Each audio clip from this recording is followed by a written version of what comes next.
Esther. Esther 1. Now in the days of the Ahasuerus who reigned from India to Ethiopia over 127 provinces. In those days, when King Ahasuerus sat on his royal throne in Susa, the capital, in the 3rd year of his reign he gave a feast for all his officials and servants.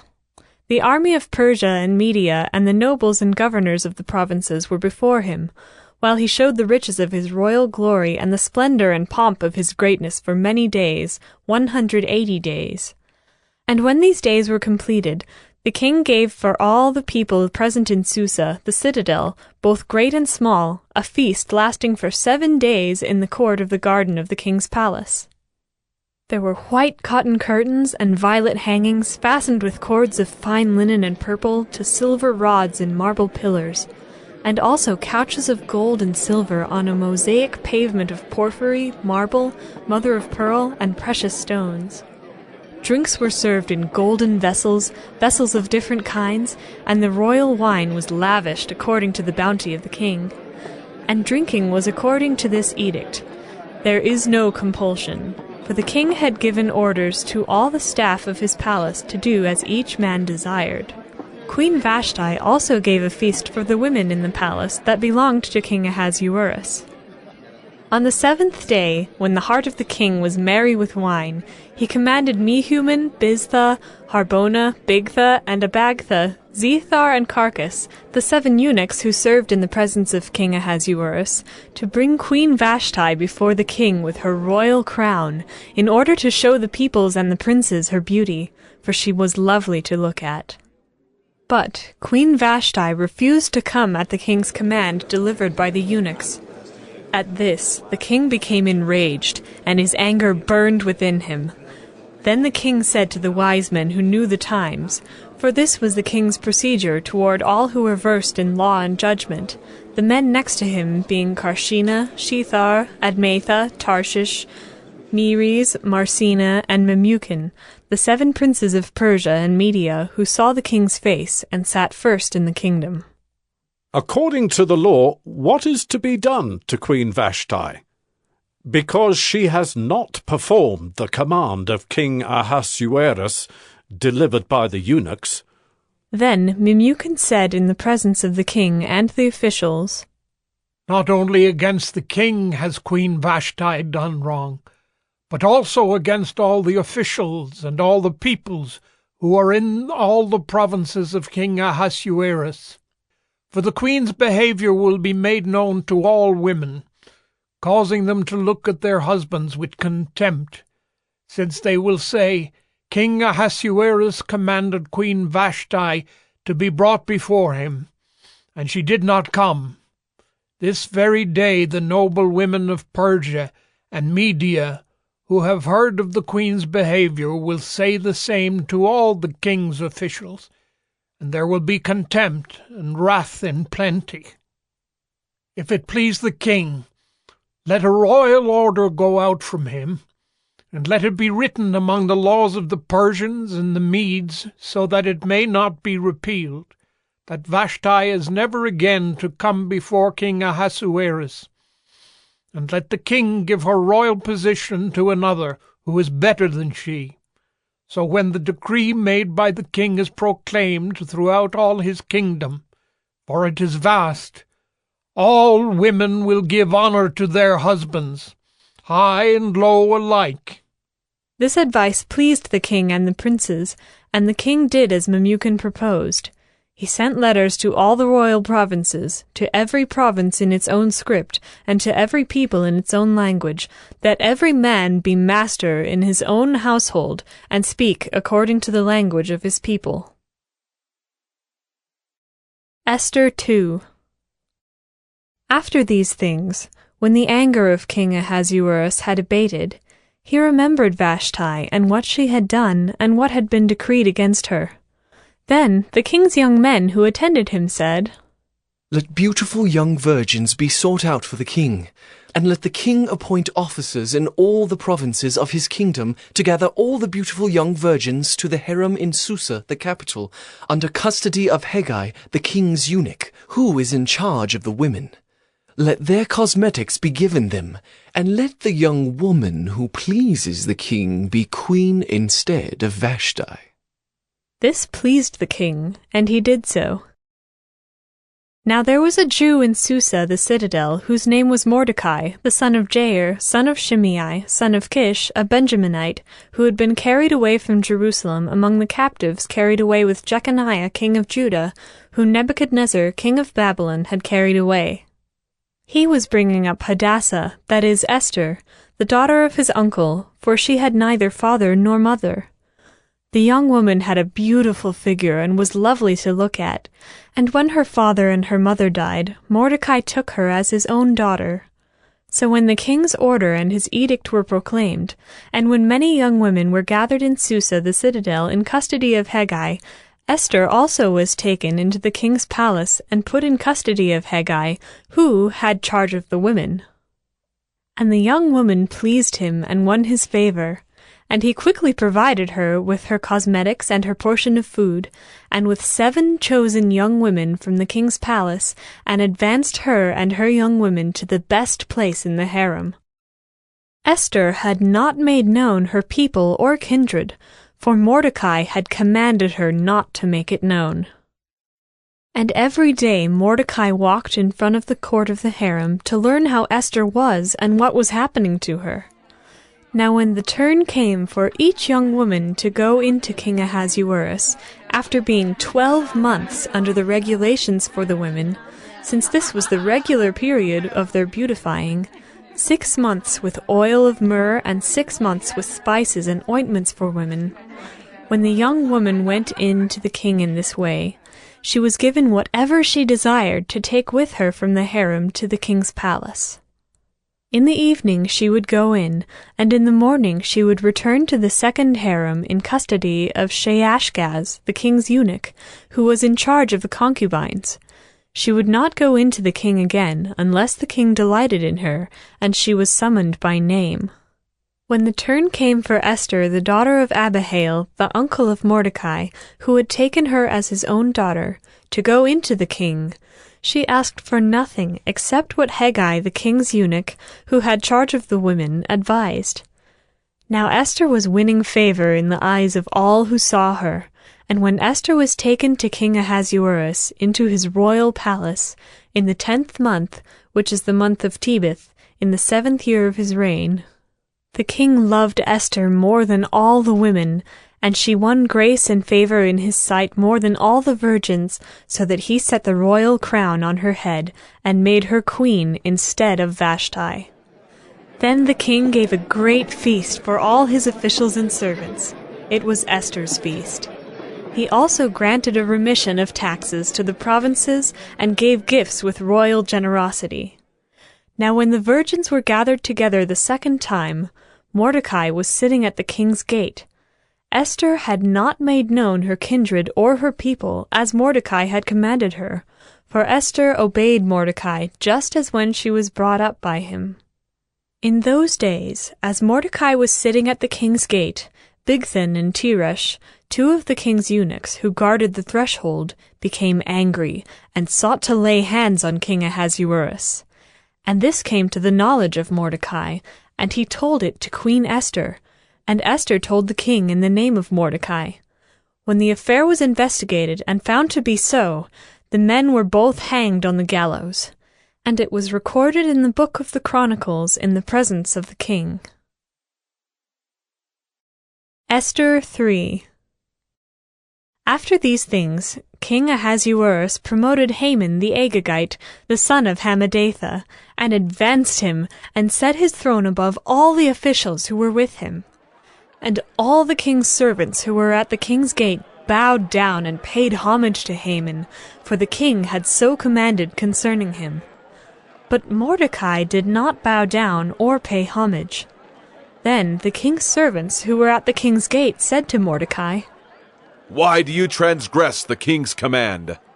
And when they spoke to him day after day, and he would not listen to them, they told Haman, in order to see whether Mordecai's words would stand, for he had told them that he was a Jew. And when Haman saw that Mordecai did not bow down or pay homage to him, Haman was filled with fury. But he disdained to lay hands on Mordecai alone. So, as they had made known to him the people of Mordecai, Haman sought to destroy all the Jews, the people of Mordecai, throughout the whole kingdom of Ahasuerus. In the 1st month, which is the month of Nisan, in the 12th year of King Ahasuerus, they cast pure, that is, they cast lots, before Haman day after day. And they cast it month after month, till the 12th month, which is the month of Adar. Then Haman said to King Ahasuerus, There is a certain people scattered abroad and dispersed among the peoples in all the provinces of your kingdom. Their laws are different from those of every other people, and they do not keep the king's laws, so that it is not to the king's profit to tolerate them. If it please the king, let it be decreed that they be destroyed, and I will pay 10,000 talents of silver into the hands of those who have charge of the king's business, that they may put it into the king's treasuries. So the king took his signet ring from his hand and gave it to Haman the Agagite, the son of Hammedatha, the enemy of the Jews.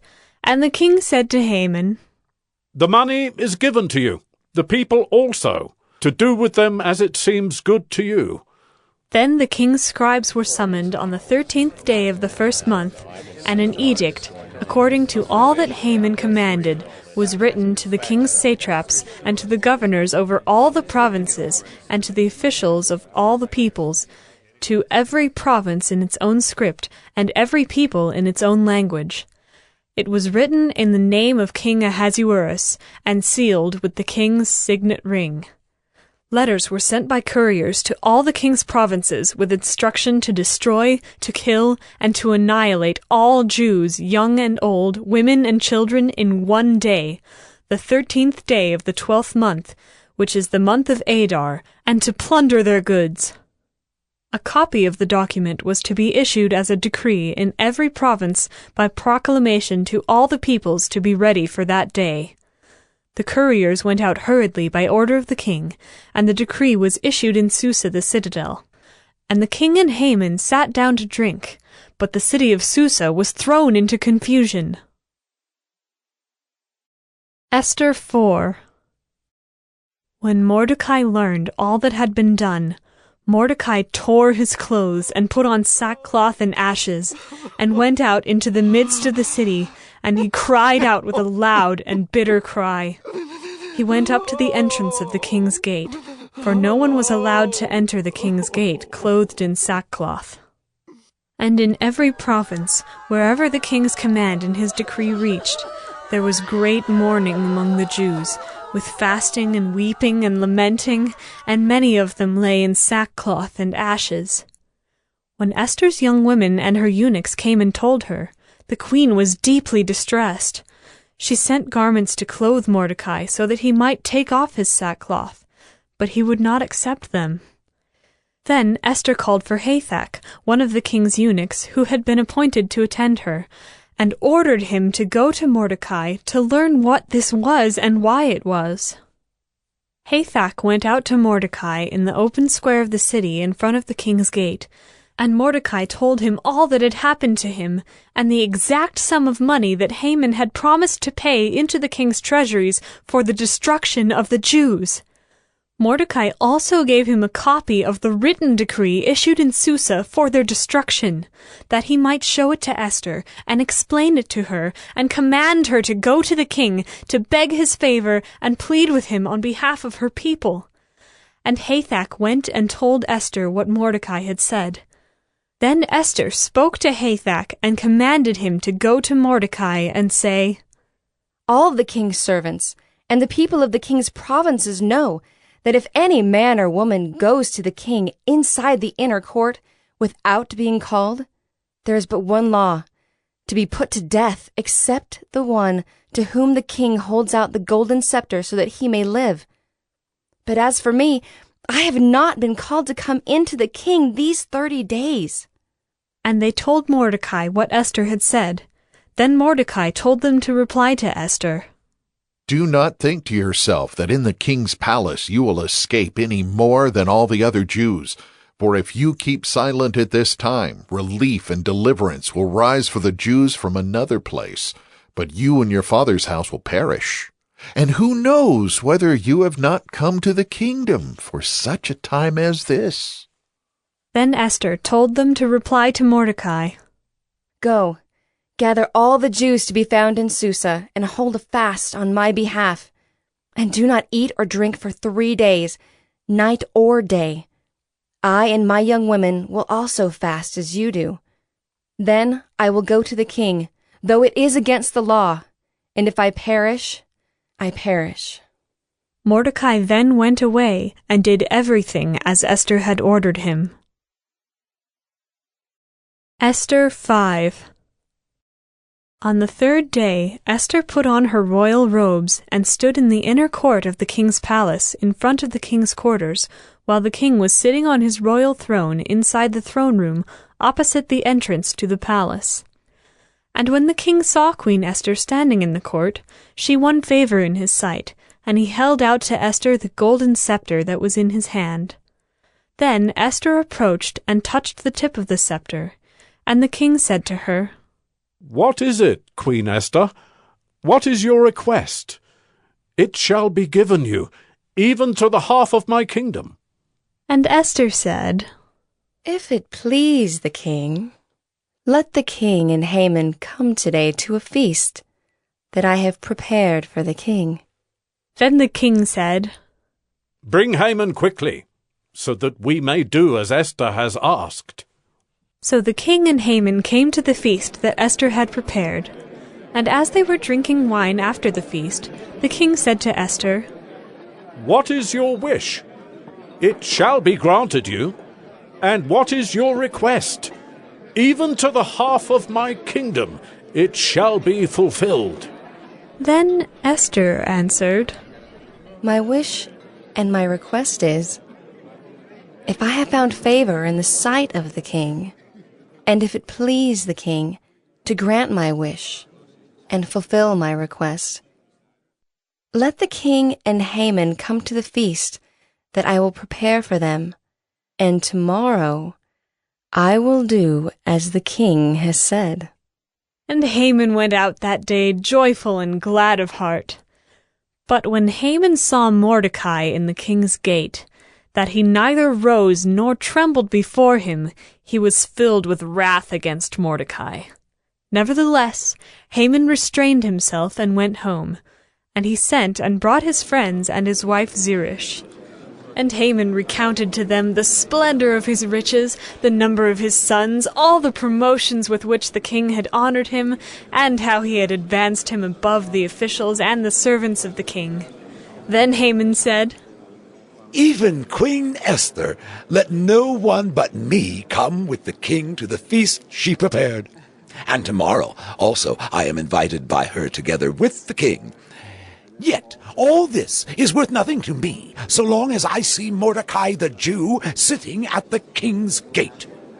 Then his wife Zeresh and all his friends said to him, Let a gallows 50 cubits high be made, and in the morning tell the king to have Mordecai hanged upon it. Then go joyfully with the king to the feast.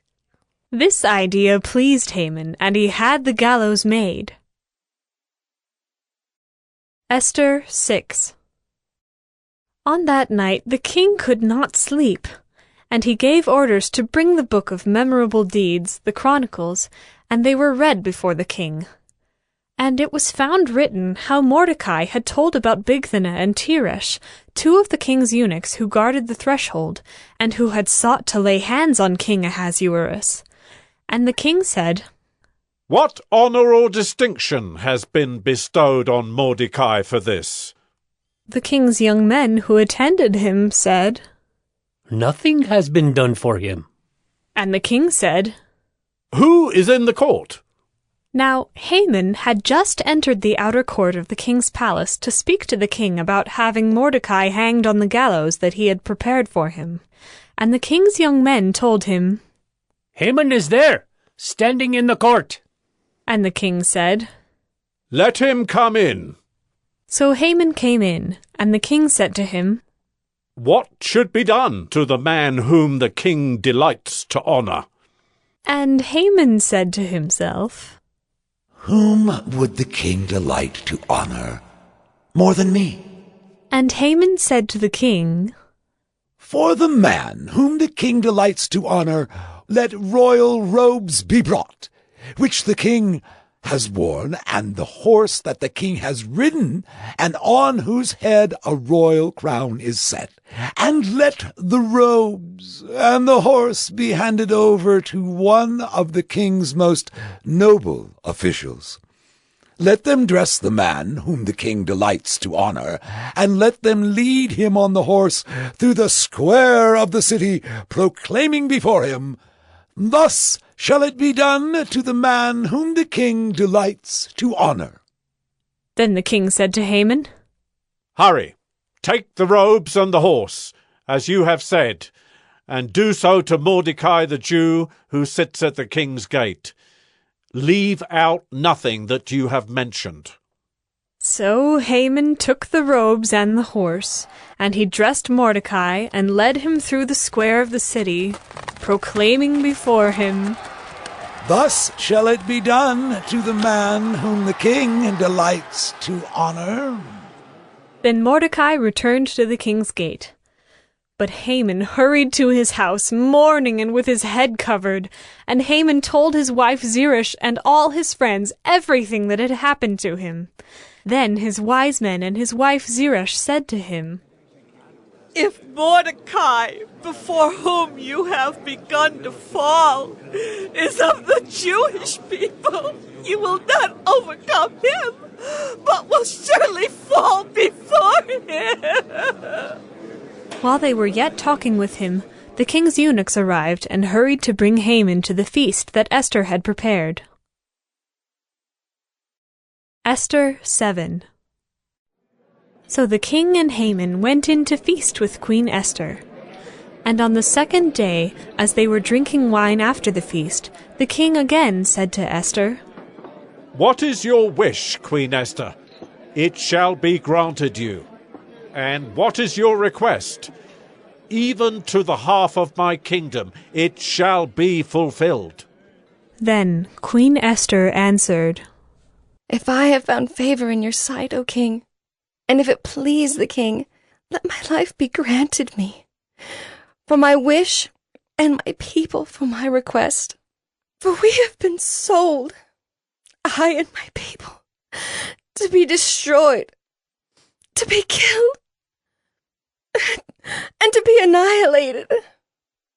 If we had been sold merely as slaves, men and women, I would have been silent, for our affliction is not to be compared with the loss to the king.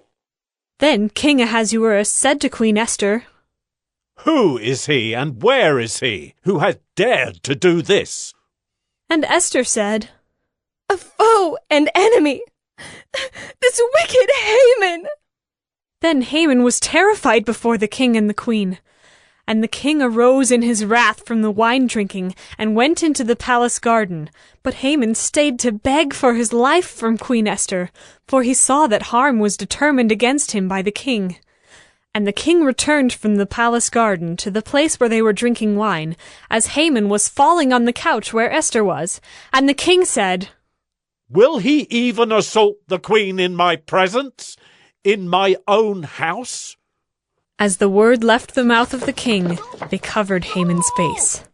Then Harbona, one of the eunuchs in attendance on the king, said, Moreover, the gallows that Haman has prepared for Mordecai, whose word saved the king, is standing at Haman's house, 50 cubits high. And the king said, Hang him on that. So they hanged Haman on the gallows that he had prepared for Mordecai. Then the wrath of the king abated. Esther 8. On that day King Ahasuerus gave to Queen Esther the house of Haman, the enemy of the Jews. And Mordecai came before the king, for Esther had told what he was to her. And the king took off his signet ring, which he had taken from Haman, and gave it to Mordecai. And Esther set Mordecai over the house of Haman. Then Esther spoke again to the king.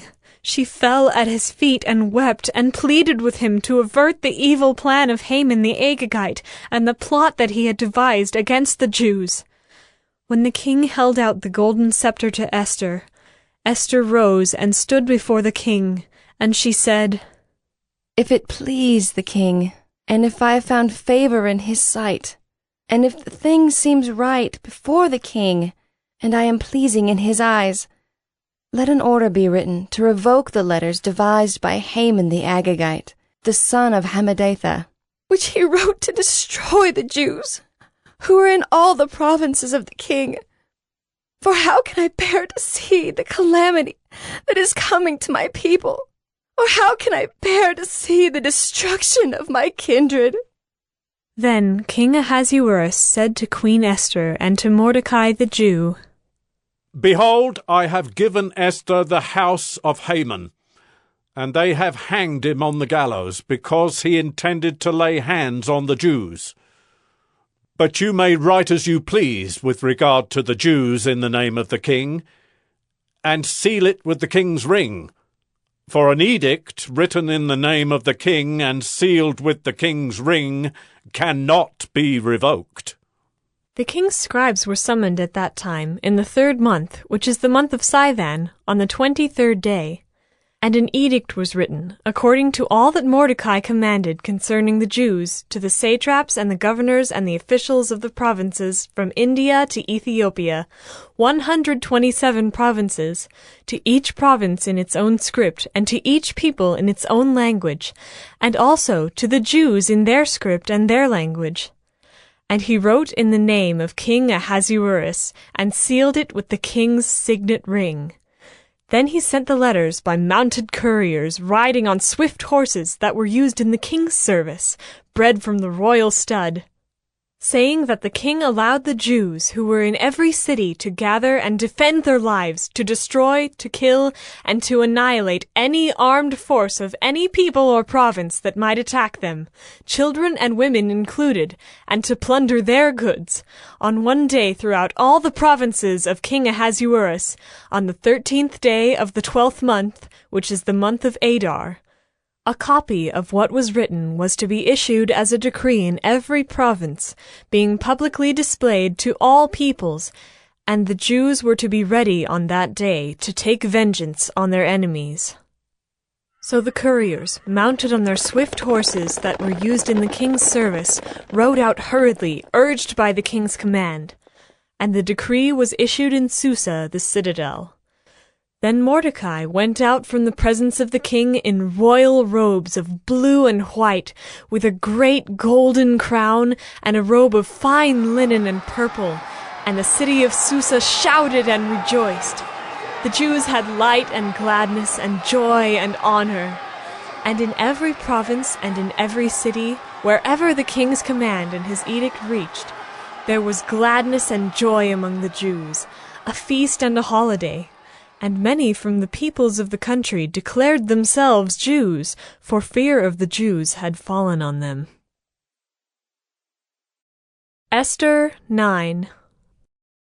Now in the 12th month, which is the month of Adar, on the 13th day of the same, when the king's command and edict were about to be carried out, on the very day when the enemies of the Jews hoped to gain the mastery over them, the reverse occurred. The Jews gained mastery over those who hated them.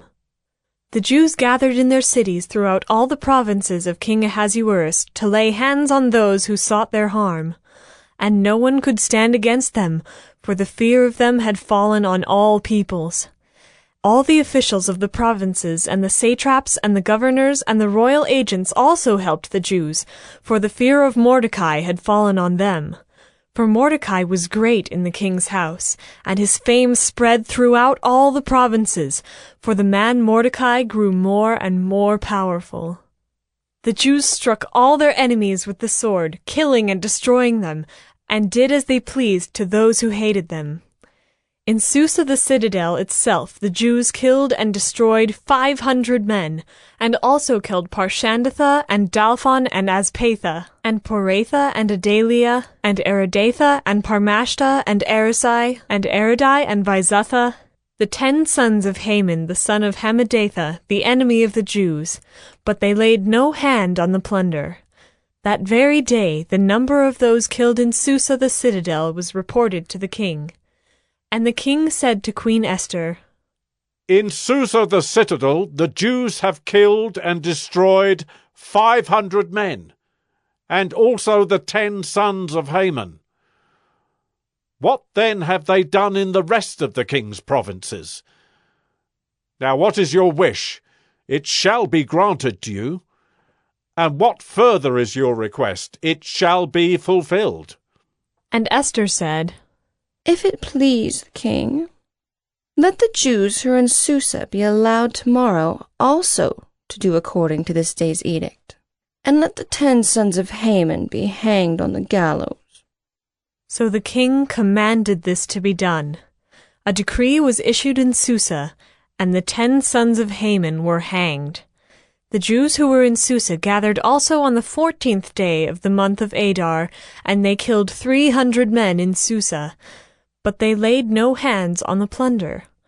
Now the rest of the Jews who were in the king's provinces also gathered to defend their lives, and got relief from their enemies, and killed 75,000 of those who hated them, but they laid no hands on the plunder. This was on the 13th day of the month of Adar, and on the 14th day they rested and made that a day of feasting and gladness. But the Jews who were in Susa gathered on the 13th day and on the 14th, and rested on the 15th day, making that a day of feasting and gladness. Therefore the Jews of the villages, who live in the rural towns, hold the 14th day of the month of Adar as a day for gladness and feasting, as a holiday, and as a day on which they send gifts of food to one another. And Mordecai recorded these things, and sent letters to all the Jews who were in all the provinces of King Ahasuerus, both near and far, obliging them to keep the 14th day of the month Adar, and also the 15th day of the same, year by year, as the days on which the Jews got relief from their enemies, and as the month that had been turned for them from sorrow into gladness, and from mourning into a holiday, that they should make them days of feasting and gladness, days for sending gifts of food to one another, and gifts to the poor. So the Jews accepted what they had started to do, and what Mordecai had written to them. For Haman the Agagite, the son of Hammedatha, the enemy of all the Jews, had plotted against the Jews to destroy them, and had cast pure, that is, cast lots, to crush and to destroy them. But when it came before the king, he gave orders in writing that his evil plan that he had devised against the Jews should return on his own head, and that he and his sons should be hanged on the gallows. Therefore they called these days Purim, after the term pure. Therefore, because of all that was written in this letter, and of what they had faced in this matter, and of what had happened to them, the Jews firmly obligated themselves and their offspring and all who joined them, that without fail they would keep these 2 days according to what was written, and at the time appointed every year. That these days should be remembered and kept throughout every generation in every clan, province, and city, and that these days of Purim should never fall into disuse among the Jews, nor should the commemoration of these days cease among their descendants. Then Queen Esther, the daughter of Abihail, and Mordecai the Jew gave full written authority confirming this second letter about Purim. Letters were sent to all the Jews, to the 127 provinces of the kingdom of Ahasuerus, in words of peace and truth, that these days of Purim should be observed at their appointed seasons, as Mordecai the Jew and Queen Esther obligated them, and as they had obligated themselves and their offspring, with regard to their fasts and their lamenting. The command of Queen Esther confirmed these practices of Purim, and it was recorded in writing. Esther 10. King Ahasuerus imposed tax on the land and on the coastlands of the sea. And all the acts of his power and might, and the full account of the high honour of Mordecai, to which the king advanced him, are they not written in the book of the Chronicles of the kings of Media and Persia? For Mordecai the Jew was second in rank to King Ahasuerus, and he was great among the Jews, and popular with the multitude of his brothers, for he sought the welfare of his people, and spoke peace to all his people.